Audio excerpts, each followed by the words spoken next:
Folks, welcome to another edition of MLC Talk. This is the platform we discuss all things Lutheran. Today we are having a conversation on Fit Finance. Where is the LCL, the Lutheran Church in Liberia?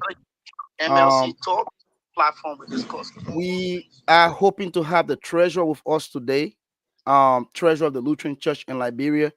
There are chances that he might not be joining us due to some technical issues from um, one of the internet service providers that he's using back home in Liberia. And we are also hopeful that our brother Koklo Yankwe is a financial expert. He served once as the financial secretary of the National Lutheran Youth Fellowship. He's the current financial secretary of the National Men Fellowship. But while we wait for our guests, we will continue the conversation. Fit Finance, where is the Lutheran Church in Liberia? Today with us in studios, well, we have our studios all spread across. We have our newly established studio there in Pittsburgh, Pennsylvania. Dr. George Toto, he's in Pittsburgh, Pennsylvania. Our brother Elijah Zena is there in our studios, Minneapolis, and our only sister on the show, she's there in Winnipeg, Manitoba, Canada. I want to say welcome to MLC Talk. Dr. Toto, how's the Steelers today?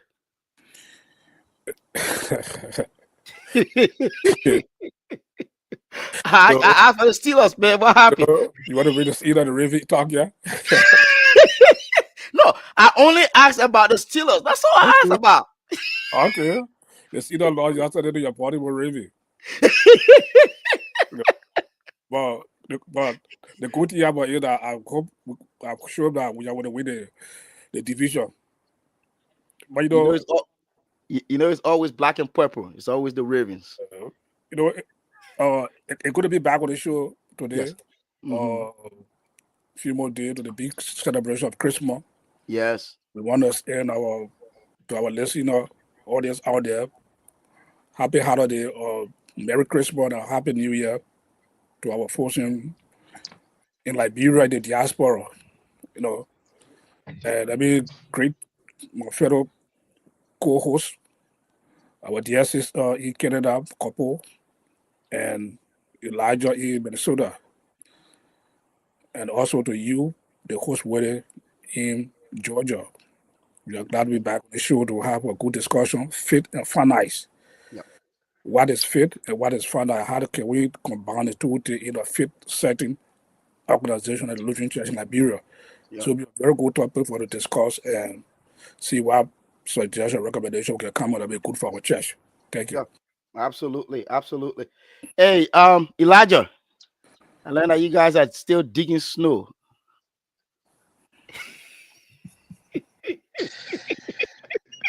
Well, showing Minnesota, aka Minnesota or Minnesota. So we are used to it over here. We had like 5 to 6 inches of snow just in the past few days. So all the snow kind of melting right now. So it's kind of chilly cold, but the weather is not too bad. But we're coping with it. But then we're glad to be back on the show here today to just talk about what is very much important to us here today, the Lutheran Church in Liberia, the financial status, and what are some of the prospects and things like that. We're hoping that maybe we can get some of our guests on today. The old age problem in Liberia with internet situation is the technical problem that the guests are facing today. And we hope that we can go through that hollows today and get at least one of them on the show today.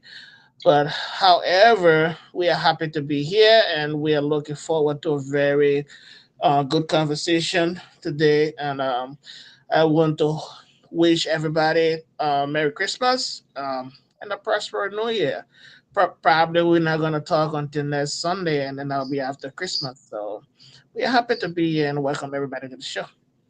Sure. Thank you so much. Yeah, we are excited to be here. Our lone sister there, how you pronounce it? Manitoba. Minnesota and Manitoba. Manitoba. Manitoba. Tell us what's going on in Manitoba. Manitoba is quiet. Manitoba, Winnipeg to be precise. They call it Winterpeg. Today the weather is not bad. But do you want to see the not bad weather? You will have to stay double, double, double and get out. But it is still considered as it not being bad. The accent about, oh, how's the weather? The weather is good. The weather is good. But get out. You will know whether it is good or it is not good. Anyway, we want to say Merry Christmas to our listeners, to my brother in studio. Want to say compliments of the season, and we wish that the festival season will bring joy, will bring happiness to us and our family, and we hope to enjoy it to the 40th. Yeah, as we celebrate Christmas. When you talk about faith and finance, there's nowhere you will have an institution or an organization that you don't talk about finance. So everywhere we go, we talk about finance. Everywhere we say, we talk about finance. Anything we do, we talk about finance. So we hope Money. that we have a fruitful, yeah, discussion and see how best we can see our church being info maintenance and how best our financial status can improve gradually or on a daily basis. And we hope to hear from our guests for them to come and share how it's like when we're discussing faith and connecting it to finance. So just want to say thank you to everybody. Welcome to our listener. And we are here. Thank you.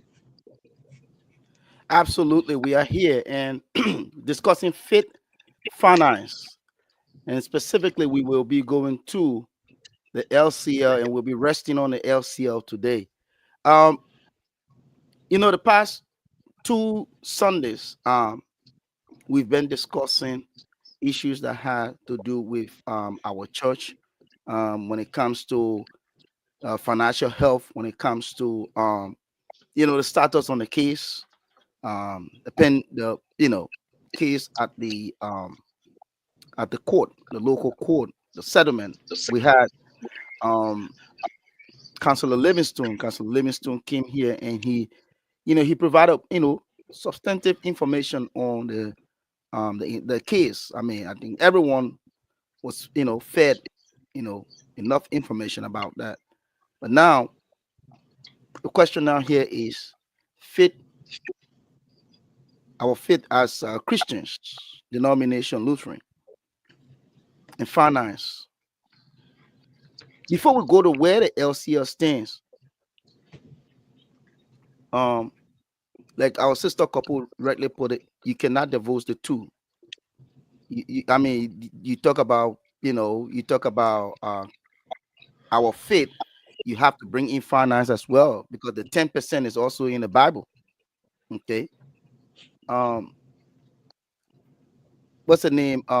Pastor P, the Reverend Thomas Z P. He asked a question in the general chat room a few weeks ago. He asked, and the question was like, how can are we taking care of our own? So maybe we can start in that manner. Are we taking care of our own, and why?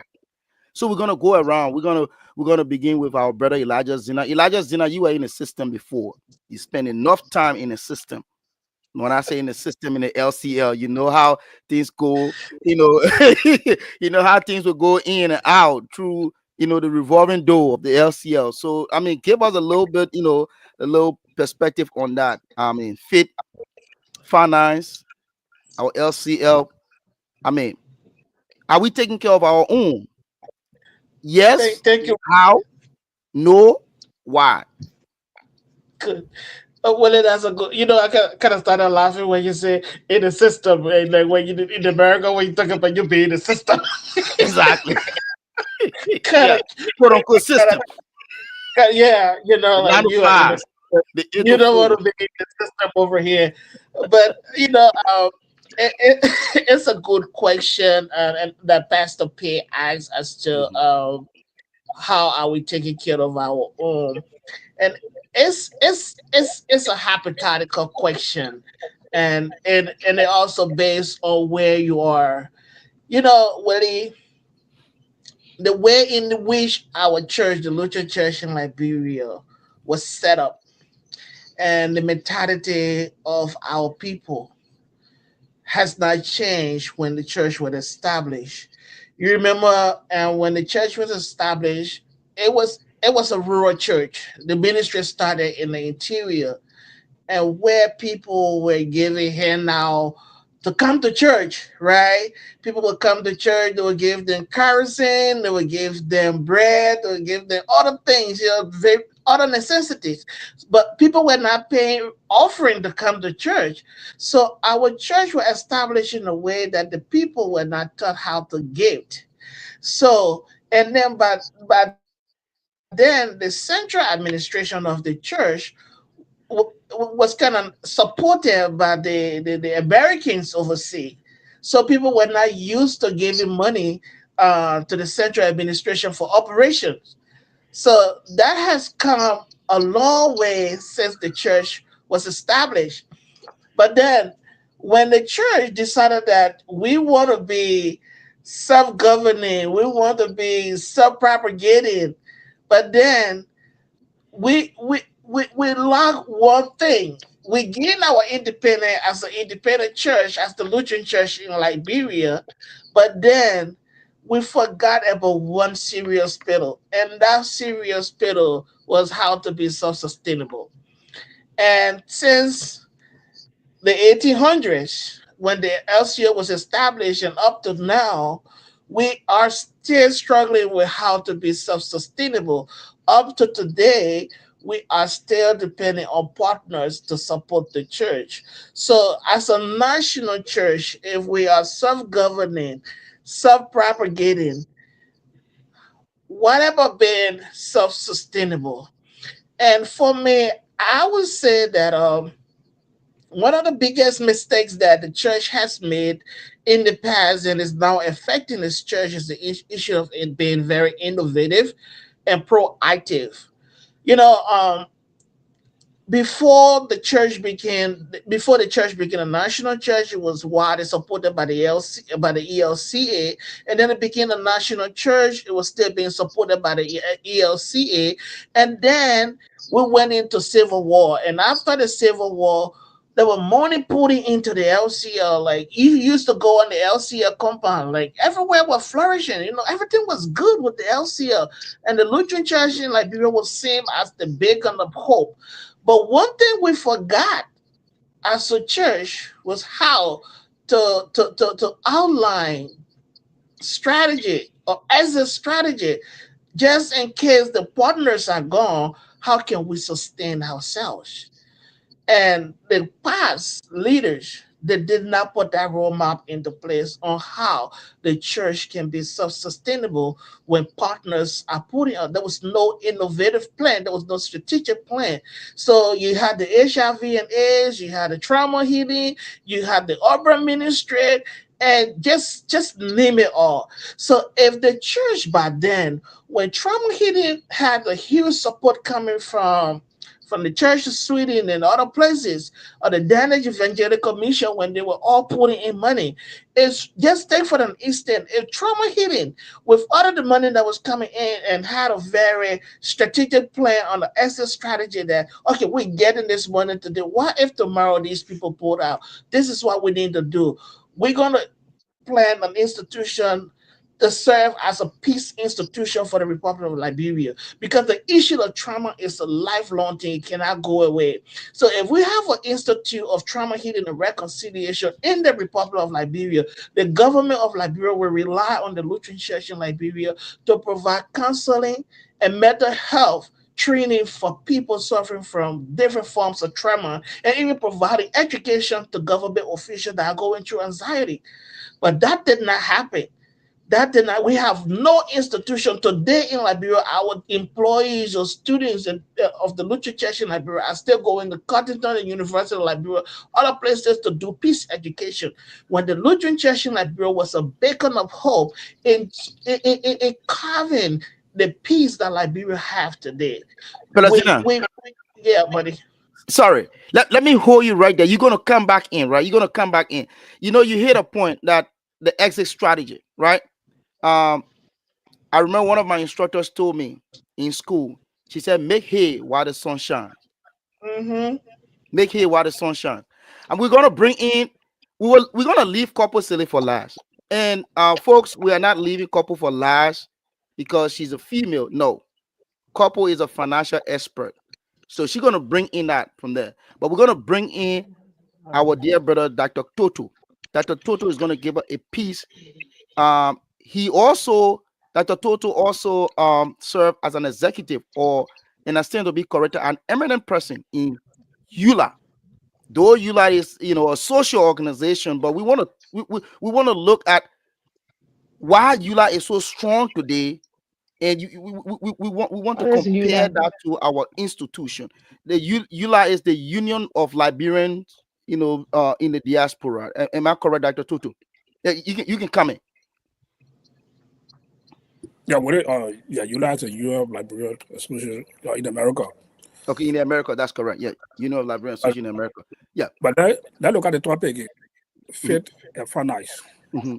You know, that look at fit. What is fit? Fit is what having trust is Yep. something.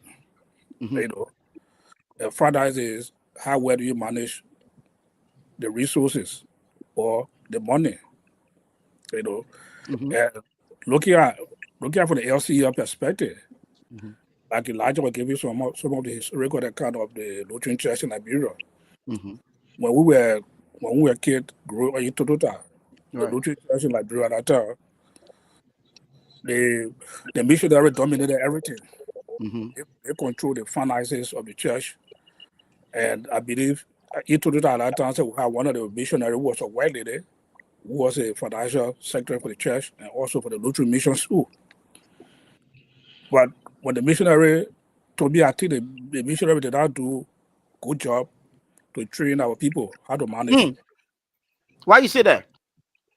That's just my opinion because Okay. they didn't really do a good job to train our people how to take care of the resources to manage. Because when the missionary left, when they turned the institution over to the Liberians, that's the LCO, we saw a big decline in the Lutheran institution across the country. In Zaza, in Total, the very KP camp I was discussing yesterday, we saw how all the institutions declined. And the war came also to the war out also to. So I think the Lutheran, if the missionary were to do a good job to train our people how to take care of, to manage the resources that they build, I don't think we can reach to where we are today. So the formation of the church in Liberia also tied down to the formation of Liberia. We saw how Liberia was established uh, with the free slave that came to Liberia, how they govern the people uh, where we are today. So it also affects the church also too. But again, in terms of innovation, it's a key thing for us as a church. The Lutheran Church, not just the older church in Liberia. We have the Episcopal Church, the Catholic Church, the United Methodist Church, and we are seeing how those churches have progressed right before our eyes in Liberia in terms of social capital, in terms of development.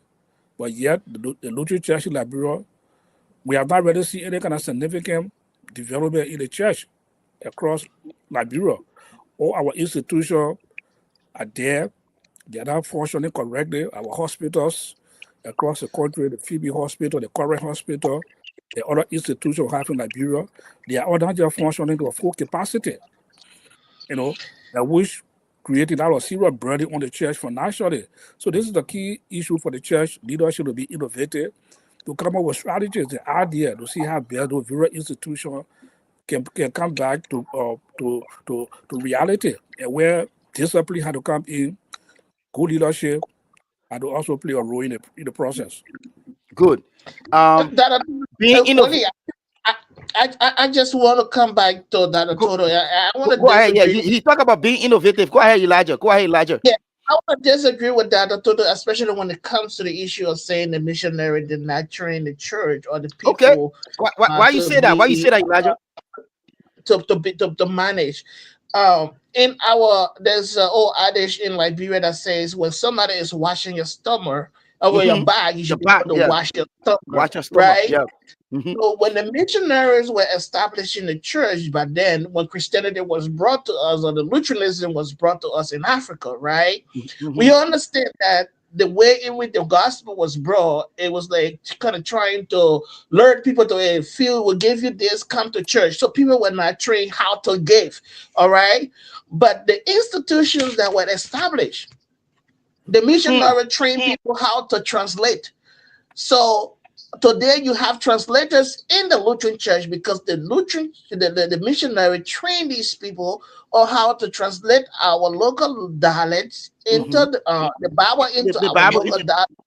My dad is on Well, the my late Elijah, dad is on the level Elijah, of that. Elijah, John, Elijah. one second, Dada Tutu. Yeah, Dada before Tutu, I call one the second. information. Let Elijah lay. Let Elijah lay quickly. Yeah, go ahead.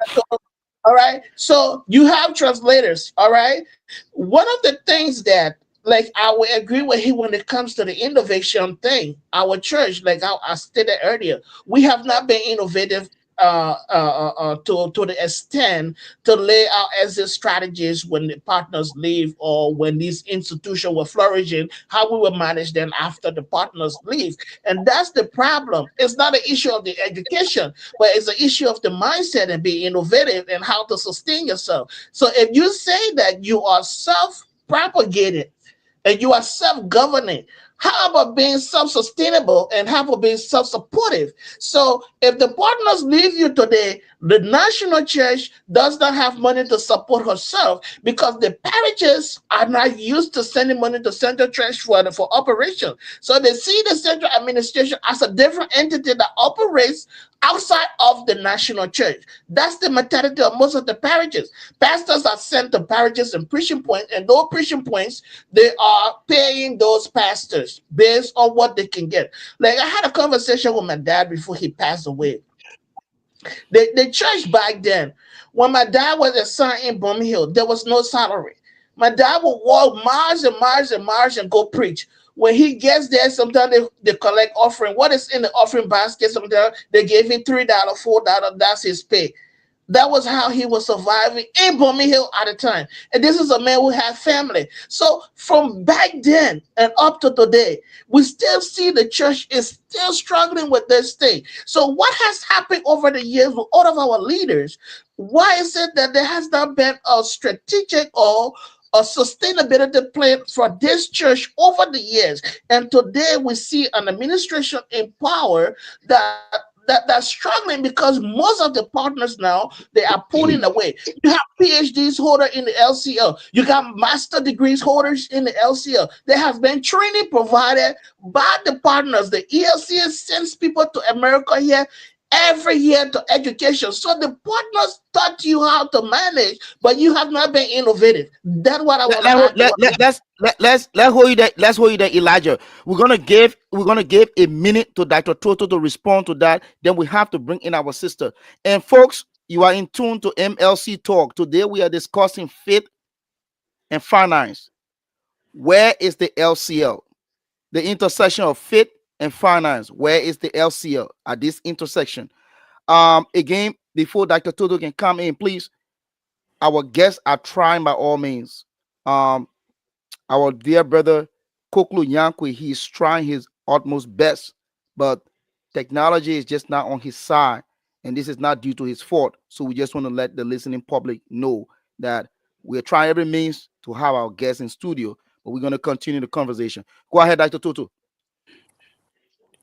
What I want to say that the church, I would say, I would sit on the platform and be try to recognize the importance of the missionary what they did in Liberia.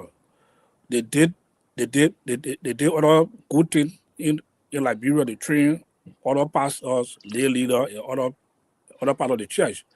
But what we say is that for my opinion, they didn't do due diligence, go to train the people at that time to take it up, to be able to manage all the infrastructure that they built, that they put in place. So at that time, I'm not talking about president right now. The church have strong resources right now that people can manage. They have qualified people.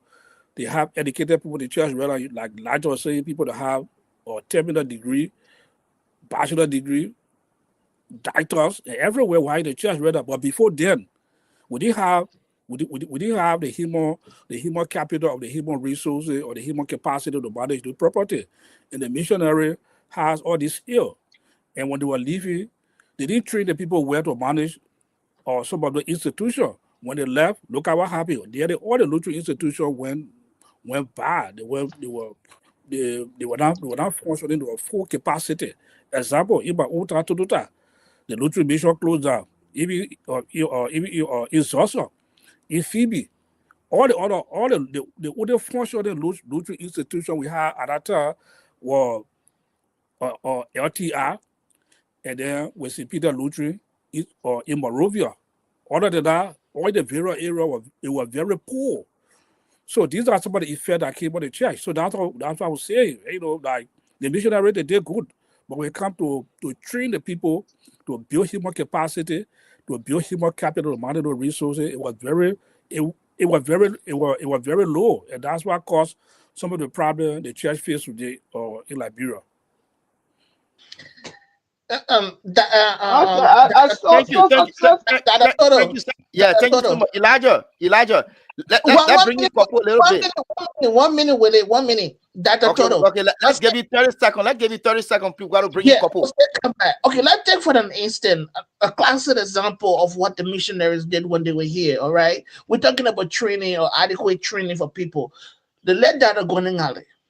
All right, the led data going alley is a classic example of what selfishness in the Lutheran church is. That because he did. I applaud him for his contribution towards the church.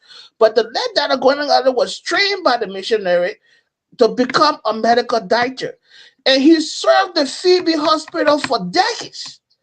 How many doctors and nurses that the Guanangale trained to replace him when he gets old or when he leaves the hospital? How many that we can point in the Lutheran church that the Guanangale under his leadership trained to replace him?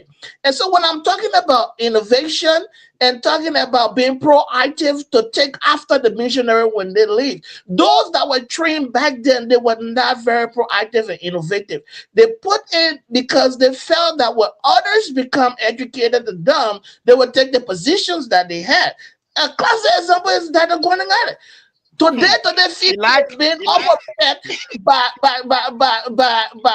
others that were trained outside the church because we failed to train our own. We were not proactive enough to manage the church after the missionaries. So we can hold the missionary as responsible. They built institutions for us and they turn it over to us. So if we are self-governing, self-propagating, we should be self-sustainable. all right. Thank you very much. We should be self-sustainable. We should be innovative. We should create those opportunities that will make us self-sustainable. That will not be relying so much on partners. We're gonna bring in our sisters and folks. We want to inform you that we have with us on the phone Brother Koklo Yankwe. Brother Koklo Yankwe is a household name in the LCL. And for those watching us from the diaspora, Brother Koklo Yankwe is a financial expert. Unfortunately, he cannot be with us. I think you can hear the phone grounding in the background. He's trying his best to join us. But, couple, faith, finance, faith and finance. Where is the LCL at this intersection? Brother Toto is stating that um, though the missionaries came to help us, they established the LCL, but they did not teach us how to fish. And Elijah is saying, no, we did not use the opportunities, okay, quote unquote opportunities that we had to make us to fish. What say you in this entire conversation? Okay, when when it comes to faith and finance and our two brothers' opinion on the issue of the missionary coming and did not teach her how to fish or they didn't teach her how to maintain what they established. For me, I would not want to believe that they did not teach us because I think when the missionary came, they were not just trying to build a church. They build an institution, and they also are building a community in a sense that when they leave tomorrow, we'll already have a community that can take care of these things. So the issue of giving, yes, it was not bad then, but since we became a national church, what have we done for ourselves? Or those things that were built, those things that was created, how are we managing them? How? Even our own cash flow, inflow of cash, how well are we managing them? The missionary king, they're gone. Our parents king, they're gone. So what's about us now in this modern era, in this era where we have computer, we have a system running, we have like everything, right? And yet and still that comes to the maintenance of our finances within the church. How are we maintaining our finance? Do we have control over our finances? No, we don't have control. Because if we have control, all of what we are going through will not be experiencing that. Yeah, number one. Number two, do we have a system in place that because back then, remember back then, all the financial system it wasn't in place, but yet instead the missionary were maintaining the finance, right? They maintain the finance of the church and they maintain the church. So for us today, yes, we have a lot of financial software. Do we have one at our central church? No, I don't know what they're using, whether they got a QuickBooks SF spread. I don't know what they're using, but why they stopping us from using that? Is it the missionary that is stopping us from using that? No, the missionary are not stopping us. So the institution was built, yes, and people were trained, yes. So these people were trained. What happened? It was not missionary that was trained. It was our own people that were trained. Did they extend the training to people? No, but people train themselves, right? People empower themselves. So after we empower ourselves, what have we done in maintaining our finances for the church? Mm. What? After we have So, Elijah talk so, about that. so Kapo, let me ask you a question. come So, come in. so Let's give Dr. Toto a minute. Dr. Toto, please, a minute. Then we're yeah, gonna give Elijah a minute on this topic. And folks, yeah, please, we want just ask we, a we, question. one second, Dr. Toto. Yeah. Folks, we want your contribution to this conversation. We appreciate your comments. But you can also call the number is on the screen. That's 404-539-9770. 404-539-9770. You can also post your comments and your questions in the comment section. We will also like to hear from you. Please call in so we can have this conversation together. Both you can dial the right and also WhatsApp. Go ahead, Dr. Tutu.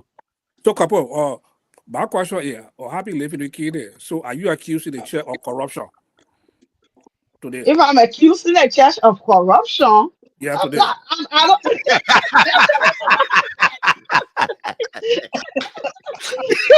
I'm not. I'm I mean, not accusing that's the a church question, of couple. Answer corruption the question. because, That's a it, question, couple. yeah, Answer. I don't know. I don't have evidence of that. But for Because me, I have served as financial secretary for the Financial Parish. I was in the church, the parish leadership for like 10 years. I served as bookkeeper. I served as financial secretary. Yeah, 10 years I was in the church, right? So we come up with a budget, for example, at the parish level. And in our budget, we should get 10% of that budget to LCM. Parish, are we doing that? To our parents, are we couple, supporting the central office? Are we doing that? No, we are not doing that, right? couple, I want to ask you a Oh, question. another sense, it's a corruption. Oh, another sense, it's a corruption for So that our be own corruption in the as a church. parish. That be corruption in the church, Yeah, right? corruption is in the church because the So, same couple, people I are want in to the ask you a society question. are the same people in the church. Right. I want to ask you a follow-up question to Dr. Tutu. Right. So, why do you think the church is not taking advantage of these opportunities? Like Brother Elijah talked about, we had the opportunities before, we did not make use of them. And I hear you mention something like that. You said there are a lot of um the world in which we live. You have, I mean, great technologies that we can use. I mean, and if we're using these technologies, I don't think the 53,000 will have been missing and partners cutting Huh? short on some of the support that they're giving us. So why you think? I mean, I'm just asking this question. I'm just asking a question as a follow up to Dr. Tutu's question. What do you think? Why do you think so? This is what I said. I don't know what system they got in place at the central office, right? I don't know what system, whether they got any financial software that they are using at the central office of our church. But if we don't have them, this is the thing. Why we are not having them? Probably it's just for somebody own greed. That's all because people don't want to see things being in place. And I think this is the reason why we have not been managing our little resources, even our own projects. Yeah, all of our institutions have gone down. Money not coming again. Father will not continue to send you money. For the little extent you be able to manage it, I think you will maintain that relationship. But once it is not being managed, nobody wants to send that money to where that money cannot be managed. No. Even if you are the one. You never want Yeah, to support an institution that is not accountable. Why you being afraid for accountability as a church? This yeah, is why I said you cannot separate faith from finance. No, right, right, you just cannot do that because the church needs money to run, right, and the church needs to have a financial plan. right. And in having a financial plan, you must have a budget.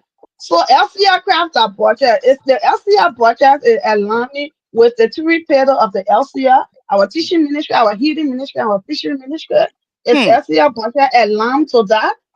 So these are the things we need to look at. If our budget is not in alignment with our three pillars, then why are we as a church? Because if you Mm. talk about the Christian ministry, you have pastors. How Mm-hmm. well can we pay our pastors? Mm-hmm. If you talk about the healing, we have our various hospitals. Mm-hmm. So we have subsidy from government. Mm. How can we maintain our own missionary building? Yeah. So how can we maintain them? So Mm. we all need to look at our financial management, our cash Couple, flow management. Okay, when these money come in, how well do we manage them? couple.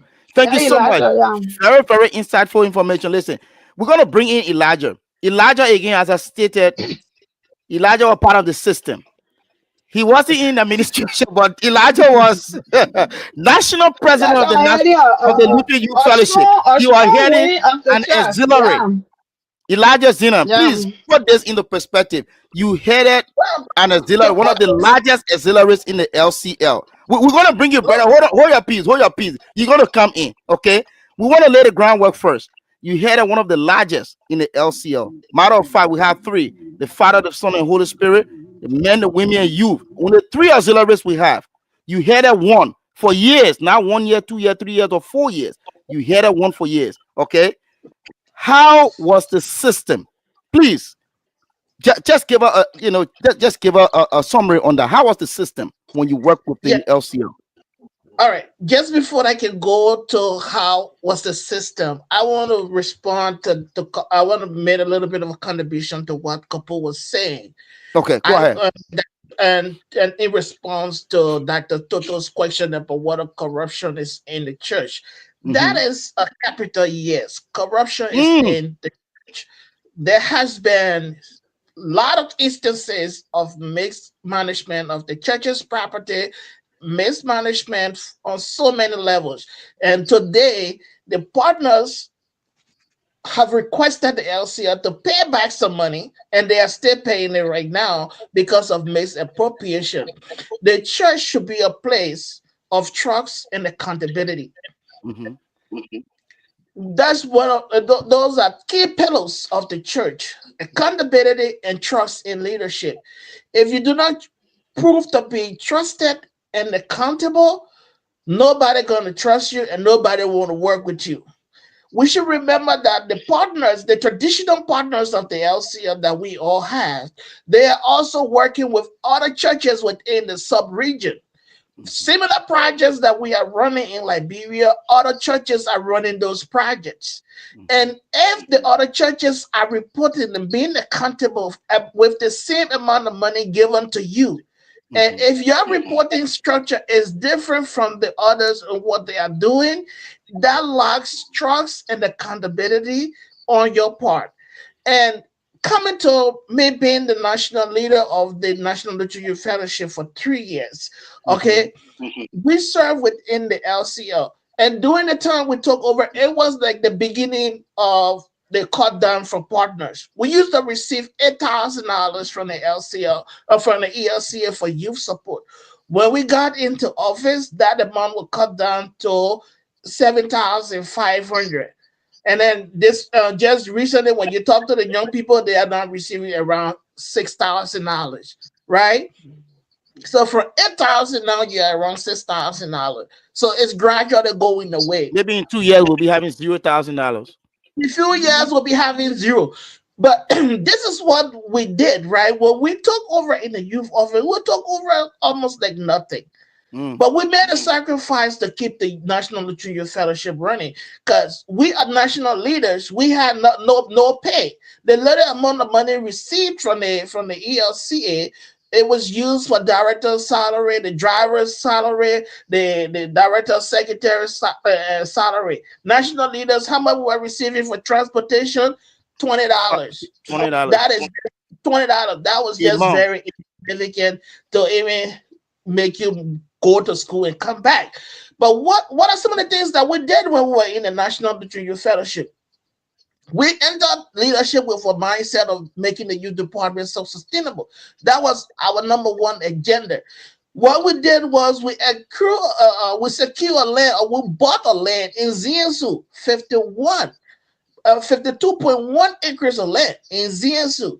And then we wrote an agriculture project that was endorsed by the Church of Bavaria. We started with a peanut, and today there's a rubber farm over there because our predecessor continued the vision and they started planting rubber on that land. So I don't know the status of the rubber right now, but those are I some of guess the things. that's another thing we need to know the status of that farm. We'll ask the young Yeah. people. So we started that process because we wanted the youth department to be self-sustainable. And once you can put a cash crop somewhere for a long term, especially rubber, it was kind of the one of the natural resources that people can make money out of in Liberia. So with rubber and other kind of things, it's there. So that was the plan up to the time we left the office. And we did other things in order to keep the office going. We won various projects and things like that from UNFPA. We implemented for UNFPA and other things. And we kept the national office running until we left from there. So when we talk about the national church not being sustainable and taking and making use of the opportunities that were available to them, we got our big brother Sonny George who is watching. He served in the trauma healing department for so many years before he left and went to the national government and served in other in other capacities before he came to the U.S. He can call and speak to this. The Trauma Healing and Reconciliation Program was the beacon of hope for Liberia after the Civil War. They were training people in government, outside of government, in private sectors, and everywhere else. All right. So if you can call and tell what are some of the roadmap that they put down for sustainability of that program that the leaders did not implement, and today that program is struggling, that would be really good for this discussion because we are seeing institutions that were flourishing flourishing within the LCA over the years, but now these projects they are all struggling right now. What is the problem? What is the problem? We did not What make use of what is the opportunity. problem? And what is the problem? Thank you so much, brother Elijah. Sorry to cut you. I have a caller on the phone. Okay. And this person is no stranger to the LCL. He headed one of our programs successfully. And he's just gonna be giving us, in summary, um, he's gonna be looking at our church in three phases. Our church under the missionary, our church, in transition, our church now, and our church as a national church. And pretty much this is like the same conversation that we're having. So, Senior Brother Sonny George, you are welcome, and please make your contribution. Thank you, Willie. Couple thanks, man. I like your analogy and your analysis. They are in place. Dr. Tutu, thank you for carrying us back. And our young man Elijah is so much exuberant. He's trying to bring everything up so that we can be able to understand and then address the odds in the church.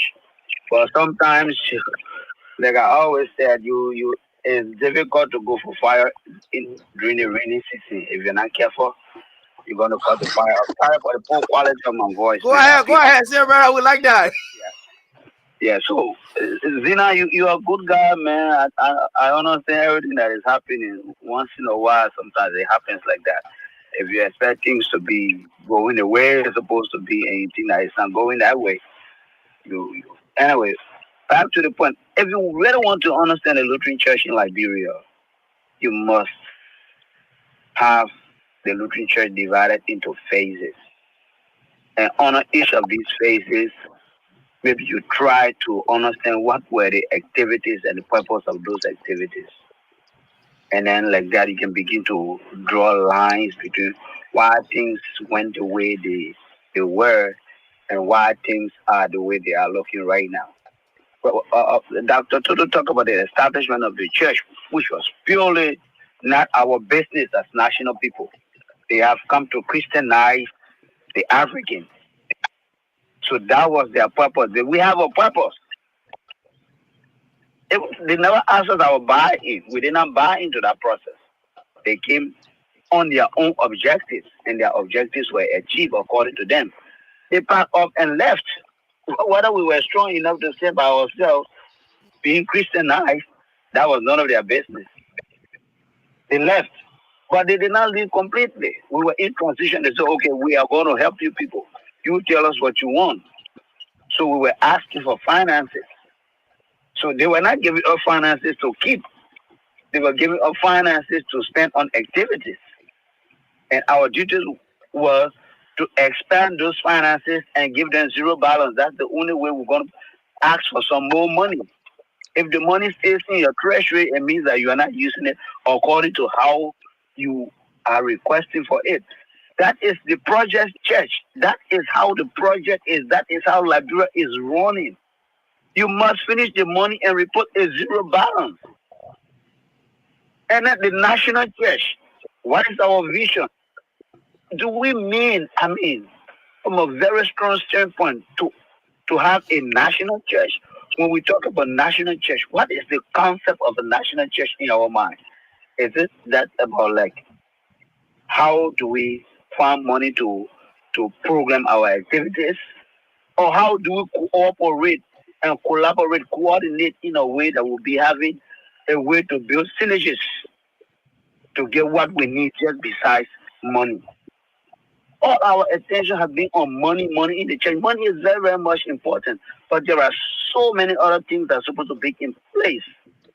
When the money is there, then we're able to coordinate it. Do we have technocrats? Bishop Padmo talked about bringing technocrats together to do certain things.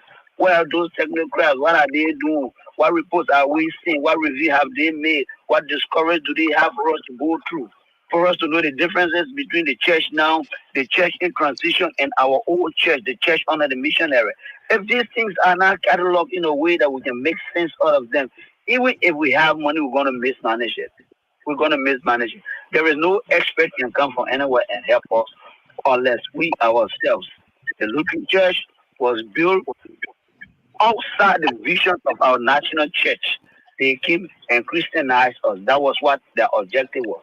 If we have our own objectives as national to have the church on, oh yeah, somebody say yeah, to the healing aspect of the church, the educational aspect of the church, and then the gospel aspect of the church. Who decided that?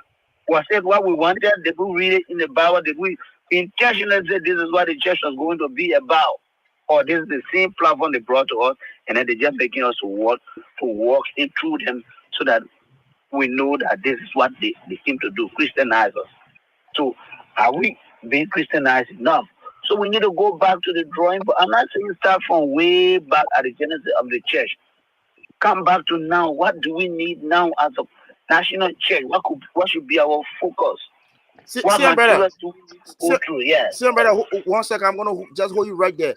What do we need now as a national church? This is what we're going to do, Senior brother. We're going to have the panelists. Each person is going to ask one question. We're just going to give them the opportunity. That's what they asked for. So we're going to have our sister, Couple Silly. You will have the first round. Can you just give our Senior brother, one question, just one question, please. Then we can go to Elijah, then Dr. Tutu. Okay, thank you, senior brother, for coming up and giving us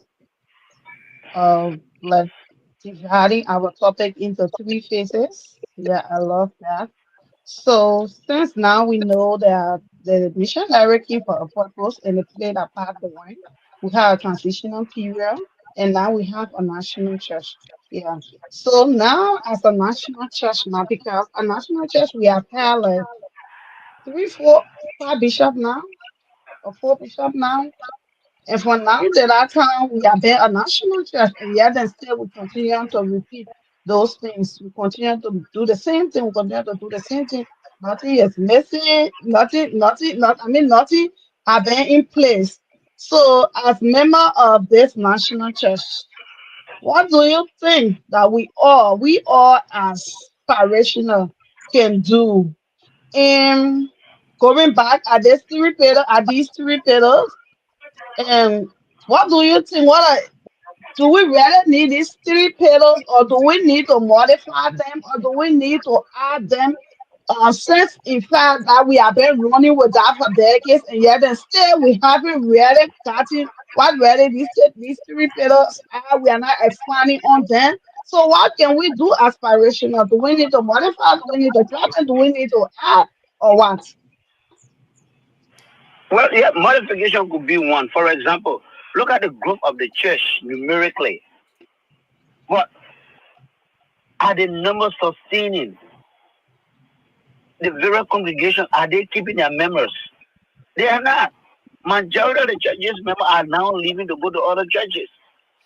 So you see, we bring them up from Sunday school, we train them in the end, they leave us, they go. You know how many technicals have left the church for other churches?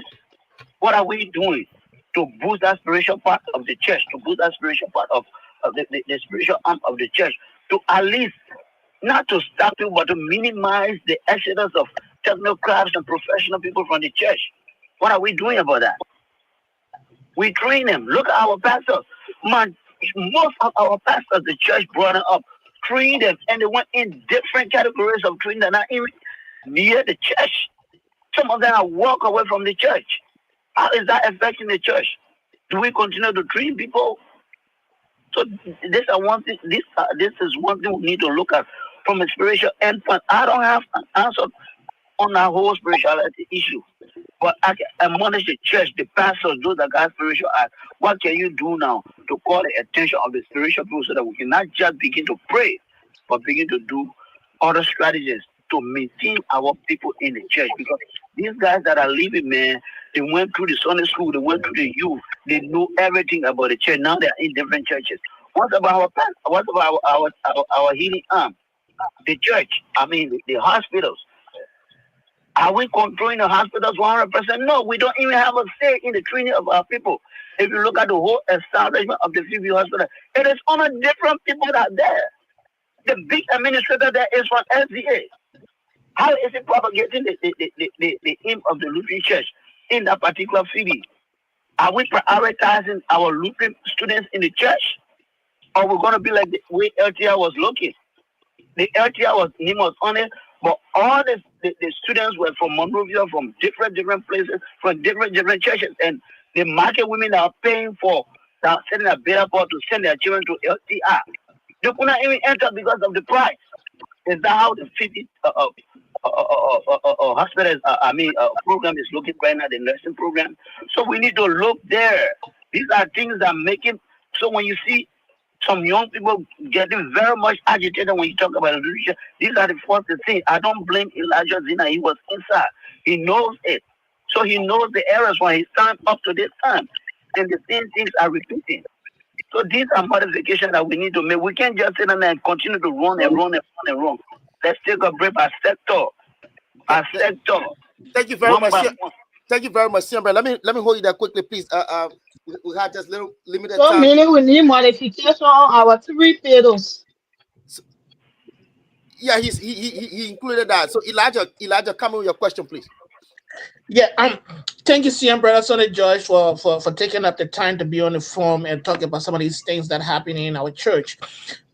For me, I don't want to do it on the conversation with the missionary. I think for me, I think the missionary did due diligence for the Lutheran Church in Liberia. But my question specifically to you, CM Brother Sonny George, you serve within one of the institutions that is today struggling within the LCA, that is the Trauma Healing and Reconciliation Program. I want you were serving as a chief trainer up to the time you left. I want to understand specifically from you during your time at Trauma Healing. What are some of the roadmaps that you guys put into place as an exit strategy, just in case the partner pulls away from that program?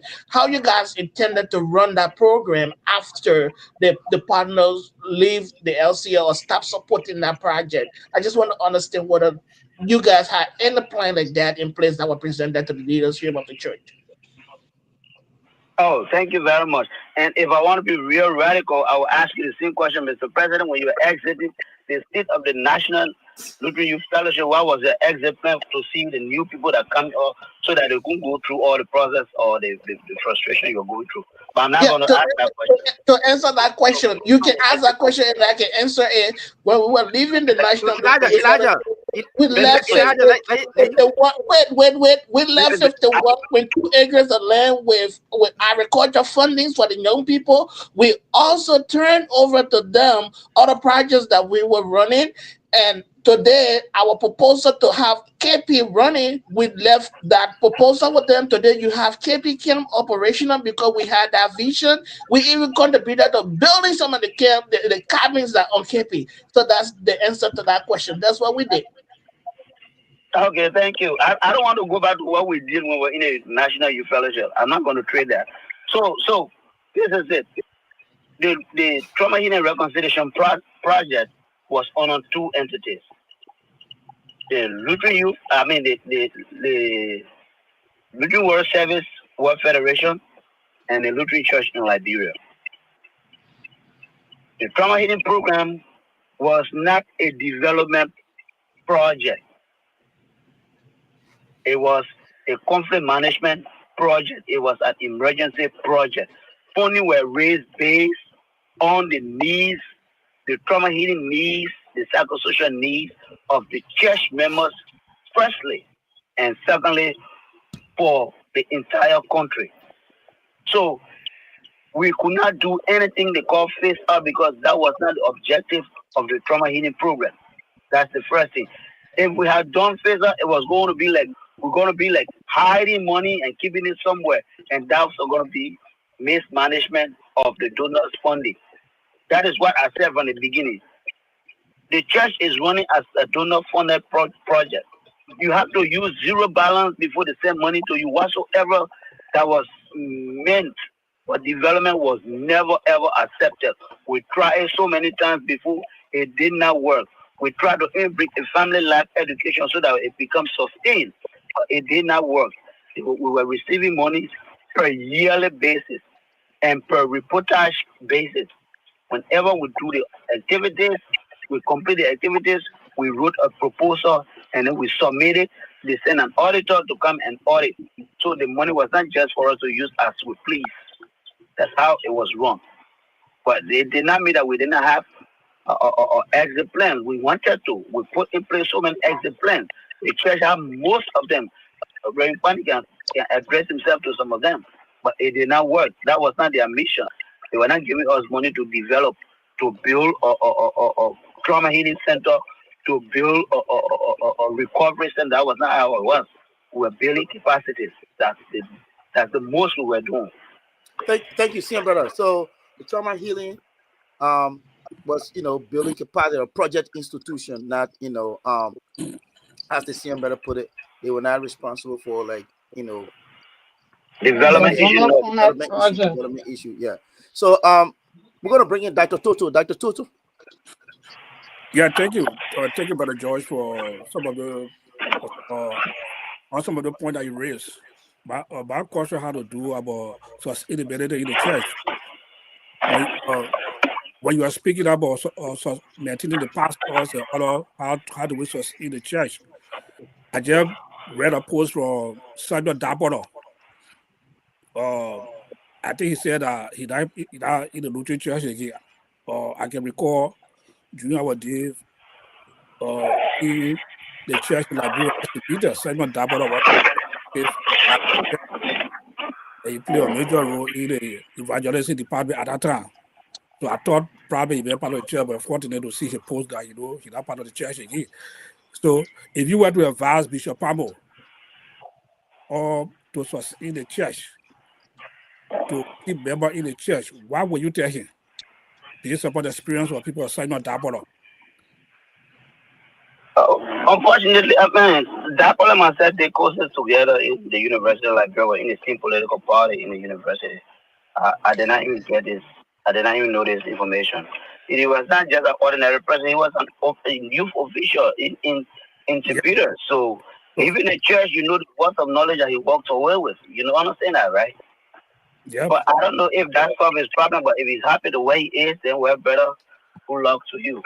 But the first thing we need to understand the whole issue of sustainability. What do we have that want to sustain? What do we have that will sustain it? The church, the building, or the people? What do we have? Because we're looking for money. Do we have money that want to sustain? What do we have that want to sustain? So we need to understand what we need to sustain first. Until we understand what we want to sustain, we'll be sustaining the wrong thing.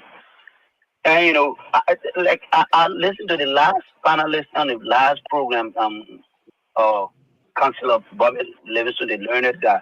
That guy is a very good guy. And that one of the things that came to my mind during the discussion was that why would you want to put $5,000 when you know you're not going to get the money back from the people that you spend it on? Isn't that a waste? So those kinds of things are going. What do we want to prove? Are we going to put them in jail behind bars and then we make records that yeah we fought the corruption? Look, man, those are just the ends that we're running after. There are big corruption cases in the church that you can go after. Big people come to take money to walk away with it. And people argue the whole day and then they come from other. Why are you running behind people that took small amount of money? You think we don't know? We know all the big people that got money that took money from our church. So if you really want to fight corruption, fight it that way. Go and take those big hands and bring them down. So for Pastor Patmo, for Bishop Patmo, he got a very big mission, man, but he's too broad. I mean, he's too broadly spread.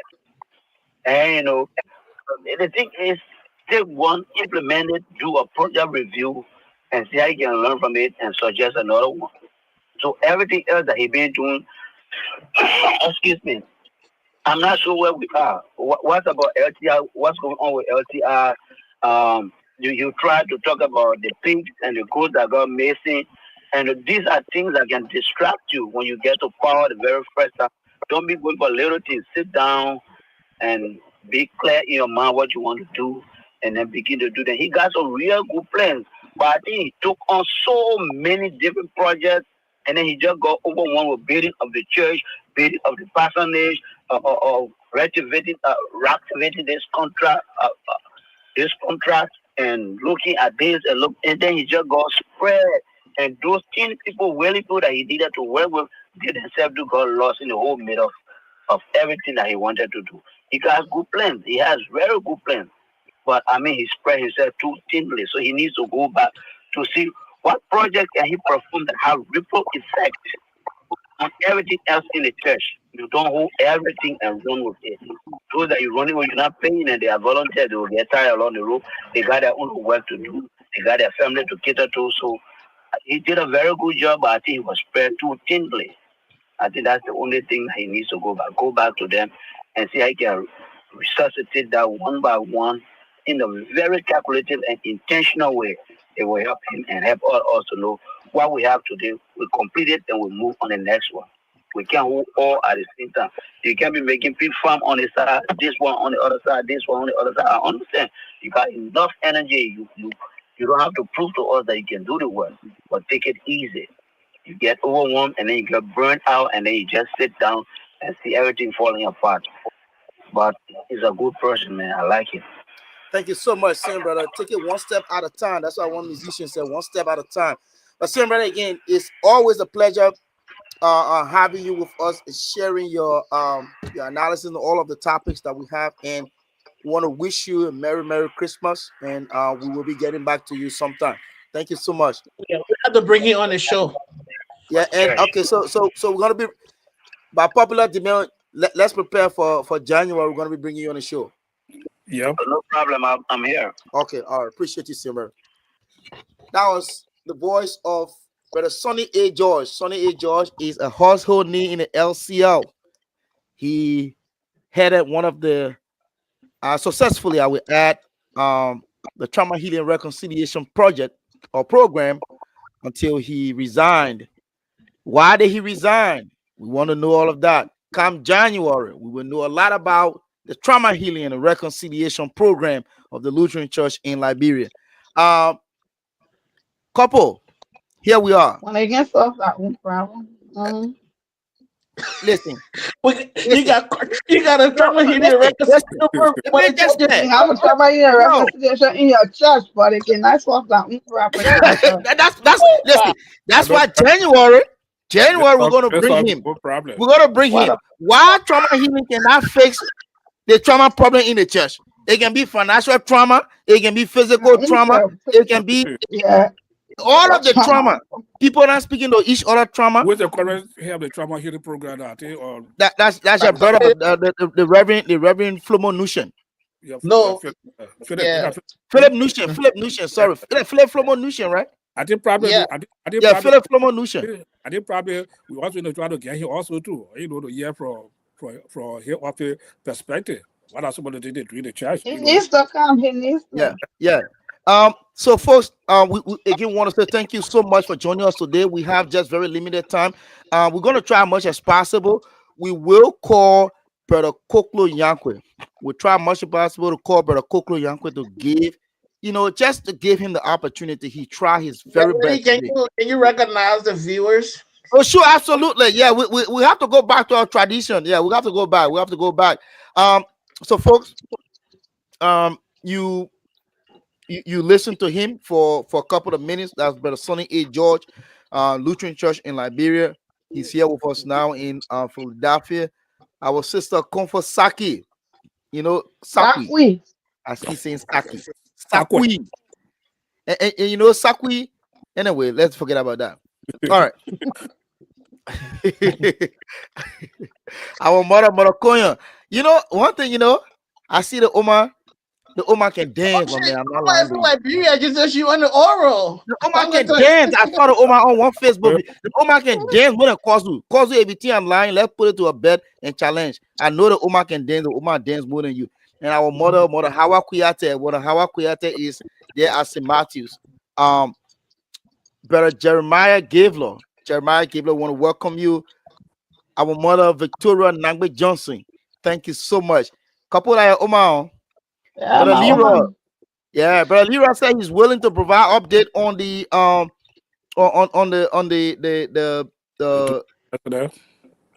no, he said he willing to provide update on the project, the farm project. The youth farm. The youth project in Zwenzu. Yeah. Yeah, and also Brother Tamba, Brother like I said.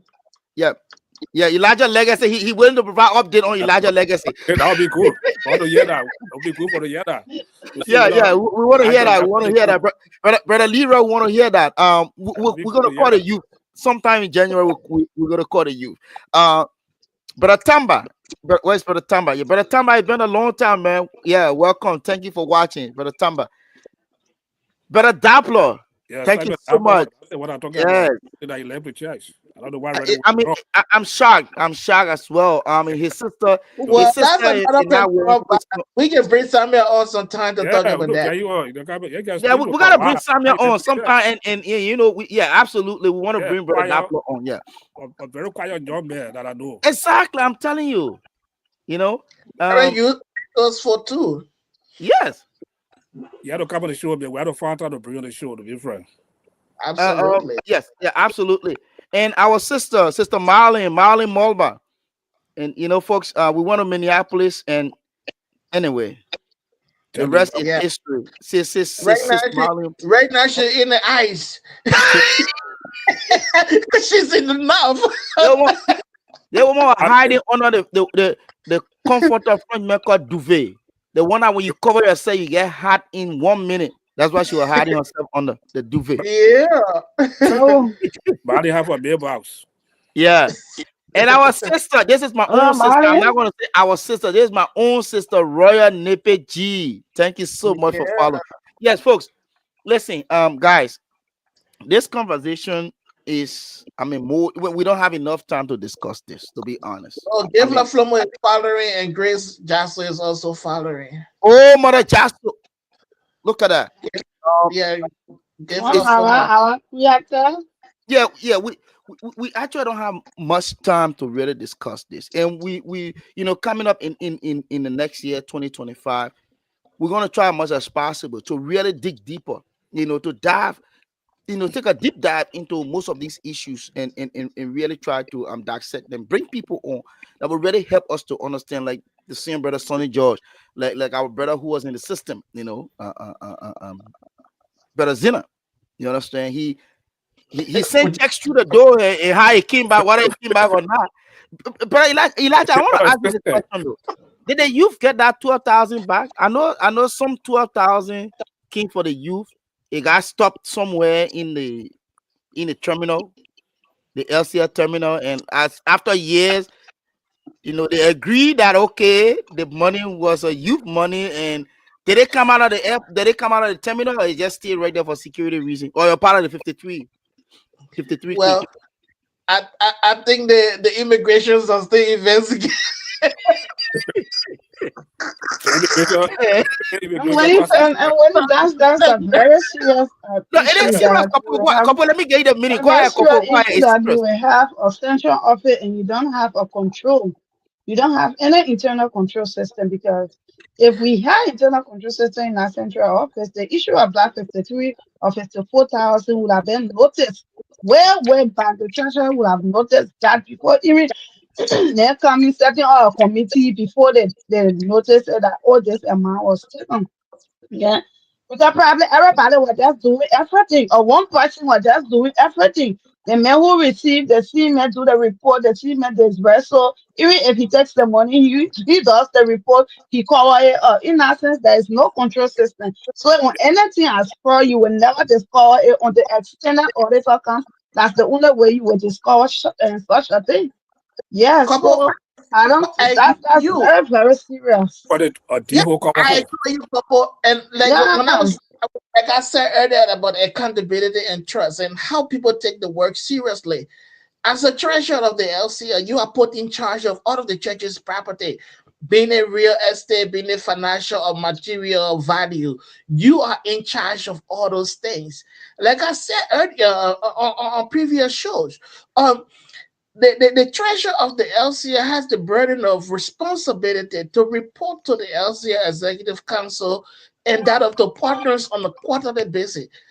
Why in this word that for 3 good years you will not notice that this account has been depleted or people stealing from it, and you're doing audits as well, and the auditors could not track or see that this account is going negative or something is missing? It was some Elijah, less than attitude somewhere, or somebody was cooperating with somebody in the background stealing the church's money, and now when they call you and say the money lost, then you run and go tell lawyer. hold on, Elijah. We have brother Yankee on the line for a few minutes. Brother Yankee, you follow the conversation and then you can just make your contribution, please. And we say thank you so much for trying every efforts to be on the show with us. Go ahead, brother Yankee. Okay. All right. I can't do my best to come online, but it's a financial. The church was staying both sides because the church is a fifth institution, and the church cannot survive without finance. Right now, we have something we call the low-hanging fruit in the church. The church has something we call the LCL endowment, and so on and so forth. That amount to $400. If you look at the calculation we have for our membership, we are 120,000 members. If everybody will pay that money on a yearly basis, it's for $8 million. And what we do in the bank, some of them have some of the background. On a yearly basis, you can hedge that money with a financial institution like a bank that will give you, so that will use some interest to put in that deposit. Another one is the bishop, solicitor at my parish when I have my convention. He outlawed a lot of good things. And those are sustainable projects. We have the Burima forest that you talk about, almost 100 acres. Right now, you cannot say you do forestry where you set at the tree. The Norwegian had a program where they say retain or the sustainable thing, they give money for them. We also got a project in how to call it, in Papua. Also about a project around Sinji, opposite is a show a lot on the bishop with our current just said. But what you need to do, because if you say you do rice farming now in Liberia, there's no market now farming, what's going to buy that rice? How long will it take you to yield? The issue of the Brother Koklo, yeah. the question now is, we know the church or the bishop has all of these projects on his vision board. Now the question, the point that Brother Sonny George made was that the bishop is trying to play or is trying to use the autopause method. Is it a healthy method to use?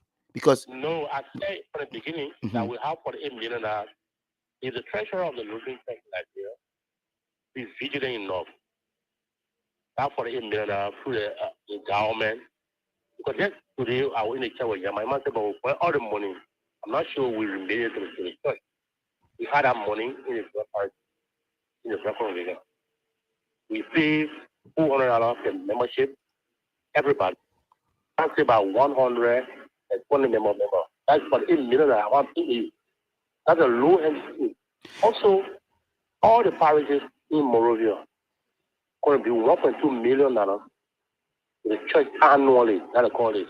What that will make. That's your sustain the church. Provided the LCO treasurer to do that. Another one is we that in the rural parishes, the LCO parish treasurer is responsible to audit. Brother Yankwe, sorry to cut you off. I want to ask you this question. Let me just ask you the question, and I want you to be more direct and just focusing on this.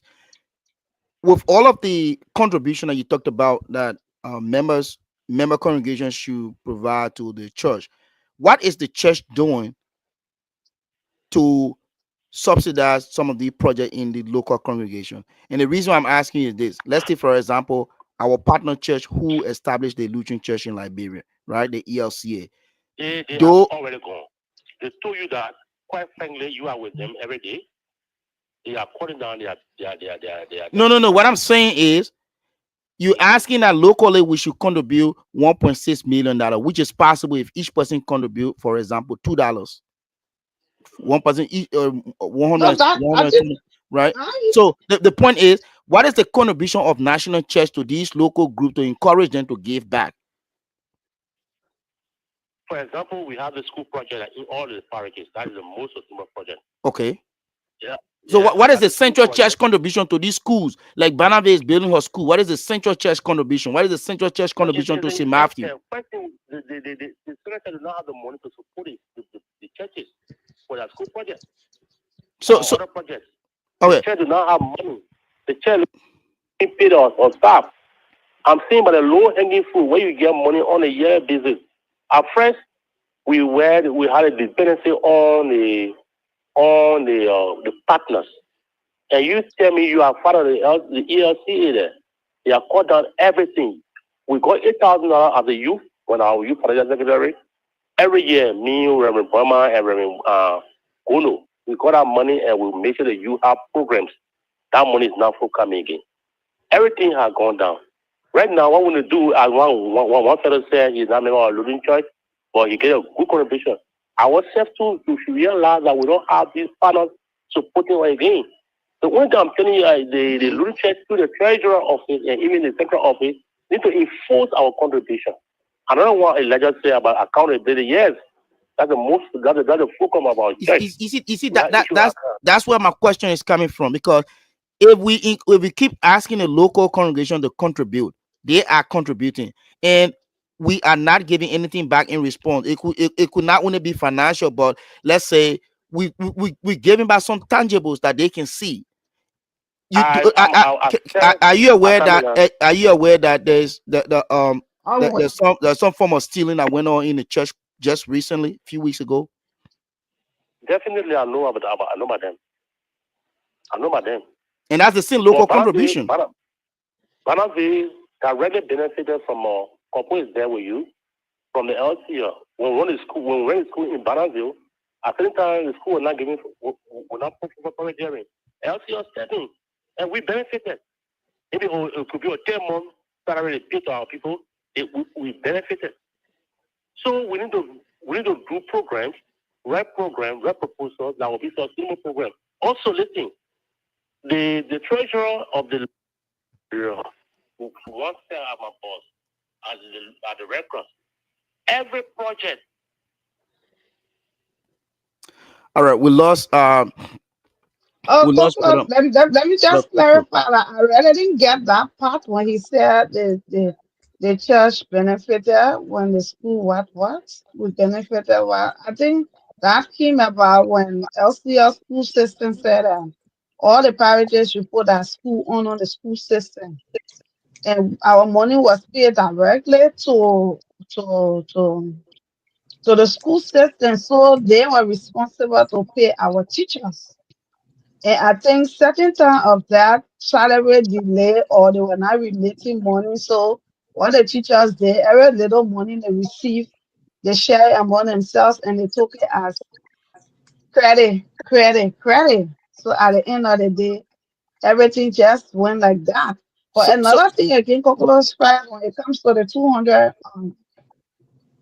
the $2 million. when it comes to yes, the $2 million on an annual basis, I think that is good. But another thing that needs to be done is from the central office to push that, because parishes also get the issue of no money, right? Elijah, let me ask So this question. You will come in, please. Let me ask this question. You will come in. Let couple land me. I want to ask a question. You will come in. I want you to answer that question, Elijah, please.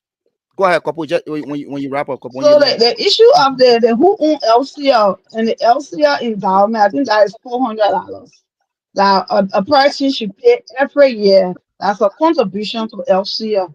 I think when that is pushed, LCL can get something from there. But once it is not pushed, I don't think, because even the pirates themselves are struggling. They will collect that money and they will not remit it to LCL. They will end up using it.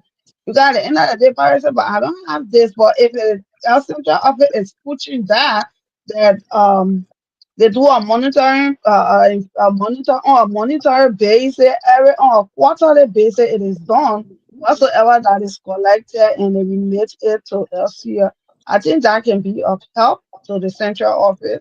But wherein everybody just sits and when money come at the central office, it being used and they don't care to go down to the parishes. The parish will skip and will take the money and say, oh, okay, but then we ourselves we have things to do too. So they will use the money. So I think that aspect of collecting the whole LCR and the LCR endowment should come, the push should come from the central office. I think so. I want to ask this question quickly, and Elijah, I want you to take, please. I want you to take like 2 minutes on it. I know we're wrapping up. I want you to take 2 minutes on it quickly. Like the total will take 2 minutes on it, and maybe a couple will come in 1 minute. I want to ask this question, right? The LCR endowment fund money is going into that. We had a just So why you 50. giving me? Why you giving me 1 minute? No, it's the same thing that you just put. Okay, I'll give you 2 minutes too. All right. So we had a just 50. We had just 50 project, right? We have the low hanging fruit, Yeah. and we have this endowment fund, right? All I think local that congregation. correction. I think the I'm just coming. 50 is out. No, I'm coming. I'm The coming. just I'm coming. I'm coming to the um, question. I'm coming to the question. The just 50, right? The Luther FM, right? The Luther FM and these schools projects. What have we seen as a result from these projects or these initiatives? What have we seen? That's one. These are very good, but what have we seen? What have the local people seen? Now, the next thing is what will encourage the local schools to bring all of their schools under the LCL and bring all their money to the LCL, when people are stealing on a daily basis, taking all the money, enriching themselves, that nothing can come out of it. Two people started stealing 53,000, and like Brother Sonny just said, those are just the little babies stealing 53,000. What about the big hands in the back end that have stolen thousands and hundreds of thousands of dollars, and nothing is going on? But the local people in the LCL, they cannot afford. Yet and still, see, Mafia is building one of the biggest school projects in the LCL, including St. Peter's. Yet and still, we're saying that they should bring all their money to the LCL to manage that and manage the school system and manage everything. What is the encouragement in it, Elijah? You were in the system. Can you just help us? 2 minutes, please. You gotta stop where you're in the system talk. Okay. No, I'm serious about this, Elijah. What will encourage them? All right. And the reason, All right. Elijah, quickly, Elijah, just 1 second, quickly. You and I are part of this system here. We see how it goes. The local congregation support the Senate support the national church come back and support the Senate support the local church. It's a revolving door. You go up, you come down. From down, you go up, and up, you come down. What is the encouragement? What is the showing to see? Yeah, go ahead. And when they're stealing money every day, consider that. That's a very good question. And we keep asking the question, what is the LCL doing for the parishes? How is the LCL supporting the parishes? And because that's the mindset and that's the kind of structure we have set within the church ever since the church was established. One thing we failed to understand that the parishes, preaching points, and congregations underneath the LCL makes up the LCL.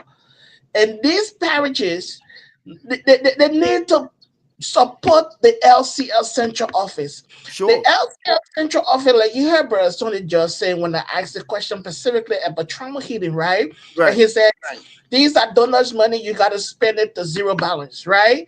Yeah. So the central administration is in the position to manage these projects and manage the assets of the LCL and report to the partners accordingly. Okay. But then the parishes, Mhm. we did not establish a system where the national church will have a holistic structure where all of our institutions and they kind of falls within that system. Like that, for an instant, pastors, evangelists, teachers, schools. We had the LCS school system where the parishes were controlling their own high schools and elementary schools that they had, and it was going really smoothly. And we still had the LCS school system that was providing oversight for these schools, right? Right. Providing oversight. And then we went to convention and said, you know what? We think that in order to make the LCS school system very active, we have to get more oversight and more control of the schools. Mhm. We've convention passed resolution that out of the schools of the LCL parishes, because the parishes are owned by the LCL, they should go. They should go underneath the LCL school system. Tuitions and everything will be managed by the LCL school system. That process started going on. There was some deficiencies. There was some lapses within that system, and it was not working. Because I remember I was still at St. Peter's, working at St. Peter's at the time when this St. Peter's were underneath the school system, and teacher salary were being delayed because the budget for the school could not get approved on time by the LCL school system. So there were delay on different funds. And then because of those lapses that were happening, when the Portland administration came into place and said, okay, you know what? We're going to give the schools back to the parishes to run. Okay, so that's a failure on the part of the LCL to organize a structure that could work in order to manage her own school system. So thereby bringing disparities within the salary structure of teachers. So if I'm working at St. Peter, based on the classes that I'm teaching, I got a whole different salary than the guys who's teaching in Toronto, and then the guy who's teaching in Banga, and the guy who's teaching in Belafonte. There's no standardized salary structure. And then it comes down to the parishes as well. The LCA has no system to incorporate the pastor's salary, whether that pastor is a BSc holder, he's a master degree holder, wherever he's assigned, that parish is responsible to pay him. So if this guy is assigned in the southeast to a parish or a preaching point where they cannot even raise 2,000 Liberian dollars for offering, but yet and still you tell him that parish or that preaching point is responsible to pay him, how you expect him to then raise money and send to the central administration to support the central administration when his family also needs to survive? So that's the problem. We have failed to establish system within the LCS system that will give us holistic control of our control management system. So that's our problem. When couple were talking about financial management system, and the LCL can derive and spend money into a good financial management system that can trickle down to parishes. That way, nobody got to pay their way for Southeast to come to Monrovia to bring $30,000 to the LCS central office. They can stay right there and deposit it into the LCS account, and that money will be reflected based on the system established. Thank you very much, my brother Elijah. Let's bring in Dr. Toto. Dr. Toto, we have all of these. You were here, you listen. You and I were just in Ohio. Elijah didn't come there anyway. I think he was digging snow. He didn't go to Ohio, Columbus, Ohio. We were in Columbus, Ohio. The bishop put up all of the beautiful, projects, like 4 different projects. He screened everything, right? The Just 50, hanging fruit tree and contributing. Locals are giving their money. The money is going in a rabbit hole. What's the encouragement you think that people should still keep bringing money when it keeps going in the rabbit hole, it cannot come out? Yeah, should that be happening in fact? Yeah, it's so good we are discussing the topic faith of finance. Yep. There is a Lutheran church in Liberia. Mm-hmm. Or if finance, there's something they call return on investment. So that if the local parishes, what is there to motivate the local parishes if they continue to put their 10% in into the central office? What are they getting out in return or motivate them? That's what we have to look at. Yeah. Also, too, even people that all those beautiful proposals that Bishop put on during the Aliyah convention. So, if people are making an investment to support the project, what are they getting in return? Right. Because if you talk about an investment, nobody just going to just put their money in investment or get anything out of it. So there were accountability had to be the fulcrum of the Lutheran Church in Liberia. Even to take it that past us, we were in Aliyah, we were in leadership Aliyah. We saw even pastors, some of the pastors were in critical medical condition. Some of them, may their soul rest in peace. They died. They didn't even have the finance for the church to support them to cater to their medical needs. People have to come in, Aliyah, the other organization to come in to help to provide funding to take care of some of the past medical needs, which is very unfortunate, especially looking at the national church. Now you talking about the school system, that couple Elijah was talking about the school system. If are all we are going to consolidate the school system on one Lutheran school system in Liberia, how well did they put it in place? How will it manage? We talk about innovation. Where they sorted out where they plan, that it will bring an investment opportunity to the church in terms of trying to lessen down some of the financial burden. And then it's very unfortunate to hear from larger that the LCL have to give back the school system back to the parish to manage. So what was even the road for them to put it under one or consolidated umbrella? Now we have the Lutheran, we have in the Lutheran University. Another question for another day. We dive into or how sustainable that institution is running in terms of providing finances for the church. Also, too, is it another private uh, a partnership with the Lutheran Church in Liberia. So in terms of return on investment, it's so that very crucial into the church, and the church need to play a major role into those bureau organization, because if you say the parish should be 10%, if they put their 10% in the central office, what are they getting?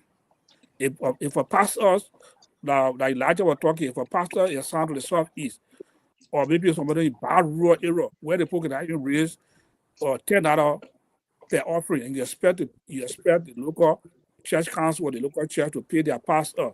You think that pastor going to stay to that place? So what the LCL had in place to sustain her own pastor that serve in the difficult places? That all the pastors are being privileged to serve in St. Peter or St. Matthew or some of the PB parishes, or some of the local parishes that far, that are difficult for people to commute. So what are the plans they put in place? So need our church need to really wake up to present the reality and try to open up, get other innovative people on board, and see how best to make the church to be sustainable. Or else we're just going to sing the same old song every day, every year. We're all making a significant progress. Thank you, Dr. Toto. Sustainability. That's the key word I heard from you. Sustainability. Couple.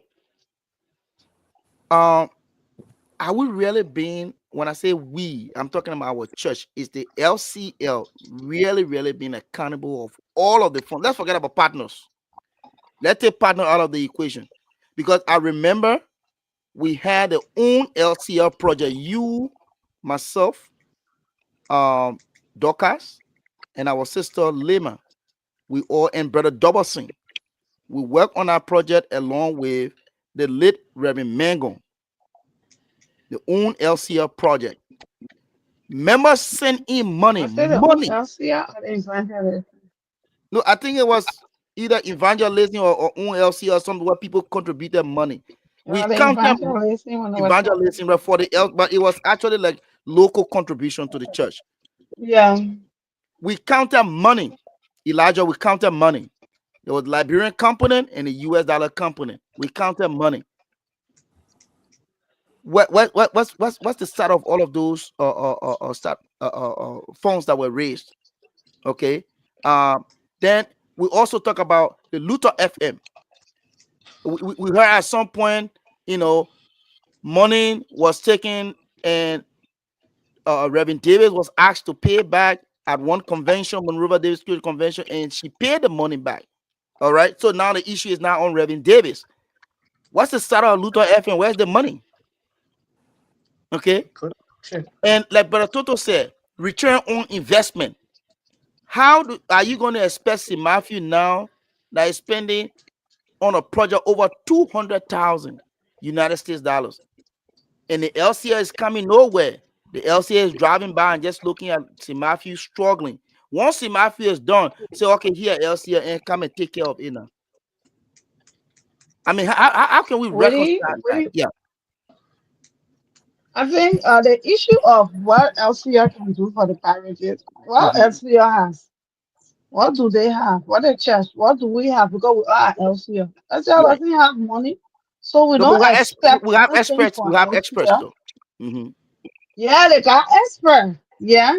But I think when you request for these experts, the expert, LCR come to your need. Like I tell you, at Battersville, we needed to open an account with LBDI, right? In opening that account with LBDI, there are a lot of procedure that you should follow.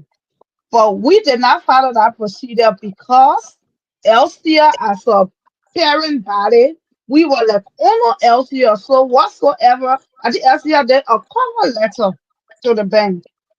LCR did a cover letter, and our account was on LCR, but we were managing it.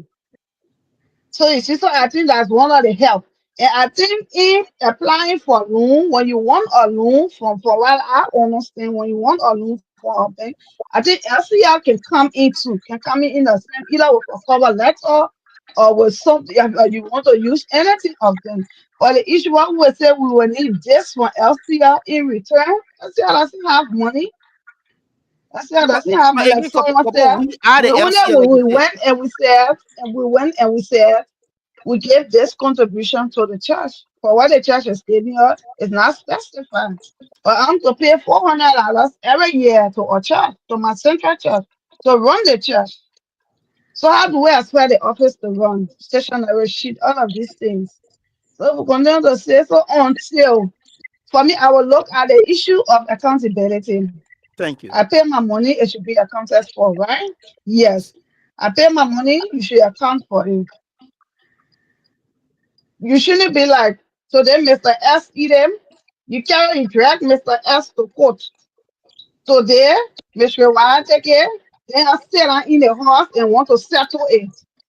I don't think that is, I don't think the church should be like that.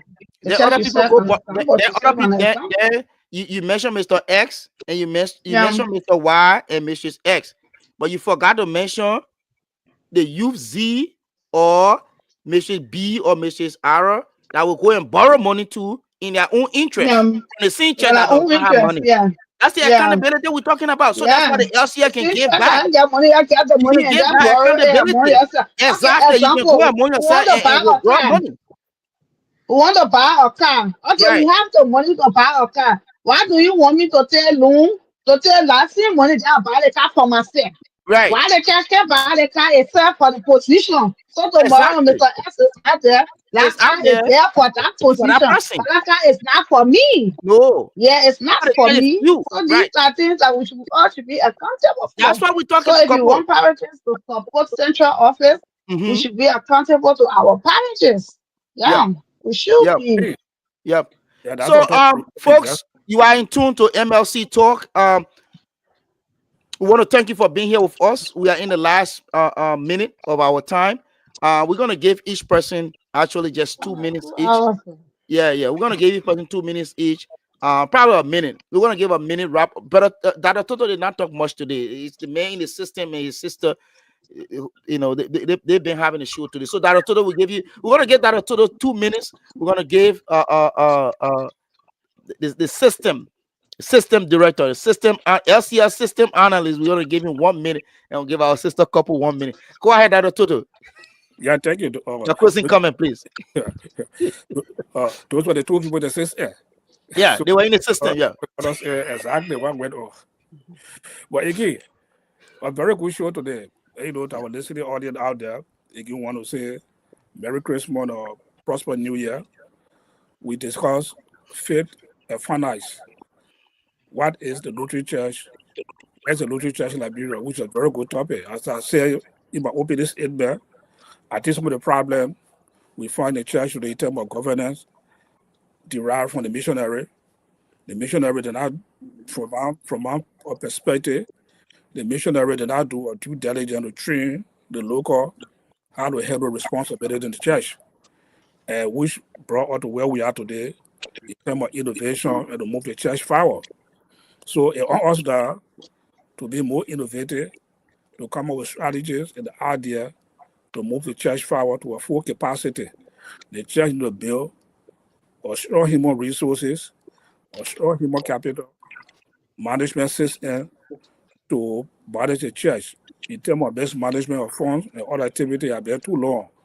A lot of crowd have been in the church, and the central office also need to do more to provide, to pass us, and also the parishes to take responsibility of some of the things that happen in the church in terms of giving the parishes support, how to lead, and provide strong oversight responsibility.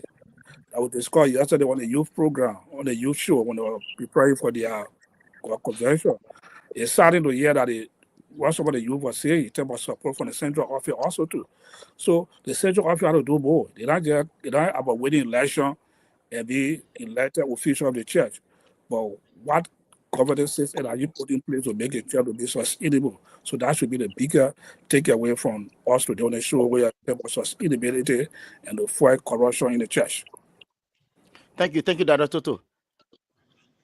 The system analyst Elijah Zina, former National Lutheran Youth President, Thank you. executive board member. Well, firstly, I want to say thank you to our listening audience for being here with us today. And it has been a really good conversation, like Dr. Toto said. But in closing, what I would like to say is that The LCL needs to leverage the opportunity she has. And one of those opportunities that the LCL has right now is the human resources. The LCL is not short on human resources, but how she's leveraging that opportunity. You have a lot of professionals within the LCL. And if the LCL, like I remember in the past, Big Brother Dalla Cochlear, who is the parish council chairperson at St. Peter's, proposed an idea of forming what he termed as the professional network of the LCL. And if the LCL can just turn to that and establish that professional network of the LCL, and pick in the brains of these professionals. You have a lot of professionals in the church that are running different institutions, and those institutions are flourishing, and some of them are managing their own institutions that they are running. So, if you can leverage that opportunity, bring these professionals together, ask them to help the LCL. You know what? One of the mistakes our church made in the past was taking the church and say, only pastors can run LCL projects. Only pastors. When some of That's these true. pastors are not trained to run those institutions, they have no skills and it relates to the operations of those institutions. And then you took those lay people who had the professional know-how on how to run those institutions, you took them out, you put them in second place, or even put them at the bottom and brought one pastor and put that pastor there. So that brought serious problem to the LCL too. Today, when you see some of our institutions struggling, that's one of the major contributing factors to that because professionals were taken out of those projects and pastors were placed there to run those projects and they mismanaged those projects. So the LCL needs to go back to the drawing board, look at that decision as to whether it was a good decision that helped the church in the past, or if it is helping the church now, or if it is destroying the church right now. They have to revisit that decision and make use of the human resources that the church has and continue to train young people. There are a lot of young people in the church that needs capacity development. So when we're talking about people not paying attention to the church, they don't want to contribute towards the church. If I'm a member of the church and I went to seek scholarship and I was turned down, I will feel bad. So we have to be very transparent in our human resource or let's say scholarship that are available. We got to be very transparent in the selection process to make sure that all of our processes that we initiate within the church is very transparent so people can understand that we are doing the right thing. But if we put a dark cloud over everything that we are doing, and there's the corruption scandal hanging over the church, no accountability. People become skeptical to contribute towards what you are doing because they don't trust you. So the church needs to be accountable and leverage the opportunity of the resources that she has right now. Be accountable and leverage the opportunities that we have right now. Sis couple, send us home one Yeah, minute, we please. want to say thank you to our listener and to all of those contributed, that call, our comments. I want to say thank you to everyone. Um, the church needs to be accountable. The church needs to be sustained, need to come up with strategy of sustainability because no one will want to send that money somewhere and they cannot give account of that money. They will be tired. Faith, we're talking about faith in the church, faith and finance. We cannot run the church without finance. Yeah. And equally so, we need accountability. So, Sian Bala said, I asked the question, so what can we do? Do we need to modify the three pillars of our church? If the need be, we need to modify them. Like the preaching ministry, there is a big gap in that. We need to take one pillar and look at it if they need modification. What are those good things that we need to do within our preaching ministry? We need to look at our salary structure of pastors. We need to set it. There should be a sitting. Yeah. So these are things we all need to look at. Our health sector. What the church doing to promote our own health sector? What we doing? Our schools, what we're doing for our schools, parishes, schools, for a central office contribution. When government giving a subsidy, are they subsidizing the congregation, school, or central office just eat it, or central office is not getting any more subsidy for Ministry of Education? Because I can remember we benefited from that before when we had our elementary school. We benefited from that before, so I don't know why it is it now. So this I think we all need to look at inputting our money somewhere. And another thing again, I would love to recommend concerning this $400 payment to the parish from parishioners. I will appeal to the central office at least to set up a committee, or the church office should take the responsibility. I think when that is pushed, something will be collected from there. Even if that $5, that $5 can buy a real sheet. Yeah. So I think central office need to look at that and reconsider whatsoever strategy they have in place and implement it. So I want to say thank you again. Thank you to my colleague for the time. We had a very good show today. Thank you so much. Thank you, Sis Kapoor. And I'm just going to make it very quick here. I want to thank everyone. Thank you all so much from everywhere. All of your comments, your the calls, and we want to say thank you all so much. Thank you most especially to Brother Koklo Yankwe. You try every effort to join us. Now, this is my thing. My comments are the views of myself, Willie Cover, not the MLC talk. Yes, I want to set that disclaimer. I don't think, and I'm not inciting anyone, I don't think the members should be encouraged right now, and I should be clear on this, to put all of their put all of their funds in the LCL when the LCL is showing nothing back. Is a two-way street. As you ask me to support the church, I'm also asking the church to show me something that they are doing with what we as a congregation we are sending the church. And if we to do this, the church will be encouraged more. The church will be encouraged to do more. We cannot say we have all of the schools, and apparently it sounds like because we see the Catholic school system is so set up and is scripted well. Oh, the Lutherans can do the same thing. We need to investigate when we want to do any one of these things. We should investigate. That would be my advice to as well, because like the Lutheran University, that's another conversation in 2025 because it's a big thing. I don't know if Dr. Malaka has taken his salary, saying he resigned from his lucrative position here at Toledo University. He went to Liberia. I don't think he had taken salary yet. And that's bad. If we want to do things, we should study, look at all of the possibilities, the pros, the cons, and say, yes, we want to go for it. Not like, let us go and try.